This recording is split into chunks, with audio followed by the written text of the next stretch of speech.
हम बात करेंगे हाथ का जोर की।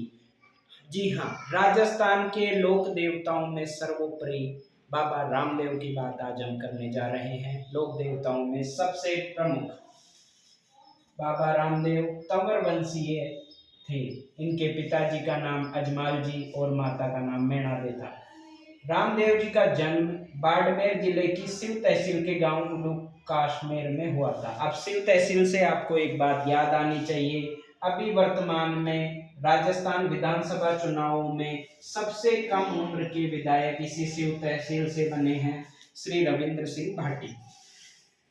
रामदेव जी के कुछ नाम हैं जो बहुत प्रसिद्ध है, कई परीक्षाओं में बार बार पूछे जाते हैं, जैसे राम सा पीर, पीरों का पीर, कृष्ण का अवतार, रुणेचारा धनी, रामदेवरा बाबा, जागती जोत, हाथ का हजूर। और एक बार परीक्षा में ये प्रश्न पूछा गया था, नेतल रा भरतार या नेतल का भरतार। नेतल इनकी पत्नी का नाम है, इसलिए नेतल रा भरतार या नेतल का भरतार, ये भी आपको ध्यान रखना है। इनको एक और लोक देवता मल्लीनाथ जी के समकालीन माना जाता है, इसका मतलब दोनों का समय एक ही था। इन्होंने जो जीवन में कुछ काम किए, महत्वपूर्ण काम किए, उनमें से एक था, इन्होंने सातलमेर एक जगह है, गांव है पोकरण में, वहां पर गांव के लोगों को भैरव नामक कुर्र व्यक्ति था एक, उसके आतंक से मुक्ति दिलाई। कई जगह भैरव नामक राक्षस भी लिखा है, उससे मुक्ति दिलाई थी। इनकी पत्नी का नाम जैसे हमने बताया था नेतल दे है। ये कहाँ की थी? ये अमरकोट के दलजी सोडा की पुत्री थी। कई बार नाम आ जाता है, अमरकोट के दलजी सोडा की पुत्री कौन थी? तो नेतल जी। इन्होंने क्या हुआ, इन्होंने अपनी भतीजी का जब विवाह किया तो उसको दहेज में पोकरण दे दिया। पोकरण दे दिया तो अब दहेज में दे दिया तो ये उनका रहा नहीं, इसलिए ये उस जगह से चले गए। और ये गए कहाँ? ये चले गए, इन्होंने रामदेवरा या रुणेचा एक गांव बसाया, इन्होंने खुद ने बसाया है। जो रुणेचा गांव बसाया था, जो अब रामदेवरा के नाम से फेमस हो गया है। 1458 ईस्वी में भाद्रपद शुक्ल एकादशी को इन्होंने राम सरोवर की पाल पर जीवित समाधि ले ली थी। रामदेव जी ने जीवित समाधि कब ली थी? 1458 ईस्वी में भाद्रपद शुक्ल एकादशी को राम सरोवर की पाल पर। और इनका एक विशाल मेला लगता है, कब से कब तक लगता है मेला? भाद्रपद शुक्ल द्वितीया से, जिस दिन इन्होंने समाधि ली थी, भाद्रपद शुक्ल द्वादश एकादशी तक लगता है। पहला दिन जो मेला होता है उसका नाम बाबारी बीज होता है। और वैसे इनका विशाल मेले में कुछ दिन महत्वपूर्ण है, जैसे पहला दिन बाबारी बीज, दूसरा दिन भी मेन माना गया है भाद्रपद शुक्ल द्वितीया को भी विशाल मेला लगता है। कई बार क्वेश्चन आ सकता है, भाद्रपद शुक्ल द्वितीया को विशाल मेला किनका लगता है? रामदेव जी का।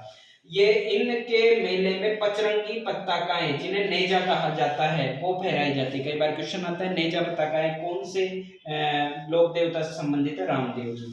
सांप्रदायिक सद्भाव का सबसे बड़ा मेला माना जाता है ये। इस मेले को करवाना एक तरह से राजस्थान में बहुत बड़ी उपलब्धि मानी जाती है। अगर कोई एसडीएम या एडीएम इस मेले को कलेक्टर साहब अच्छे से करवा पाते हैं तो बहुत ही बड़ी उपलब्धि मानी जाती है। रामदेव जी ने हमेशा मुस्लिम और हिंदुओं में समन्वय का प्रयास किया था, इसलिए सांप्रदायिक सद्भाव का सबसे बड़ा मेला है। हिंदू तो इन्हें विष्णु का अवतार मानते हैं और मुस्लिम किस क्या मानते हैं? राम सा पीर। और इनके जो इन्होंने एक सांप्रदायिक सद्भाव की स्थापना के लिए कामड़िया पंथ की स्थापना की थी, जिसे कामड़ पंथ भी कहते हैं। इन्होंने एक पंथ चलाया था।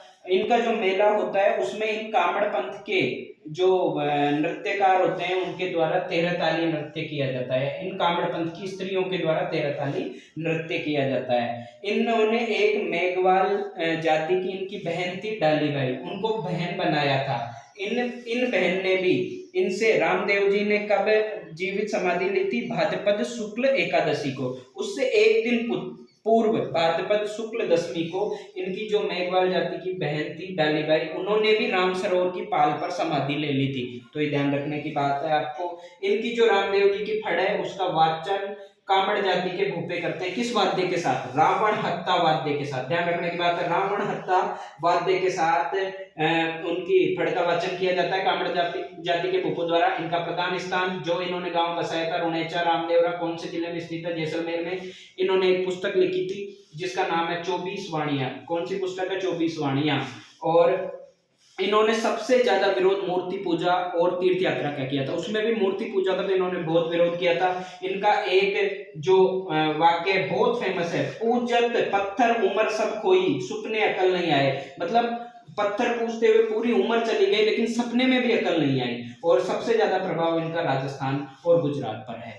इसी तरह हमारे साथ जुड़े रहिए। जय हिंद।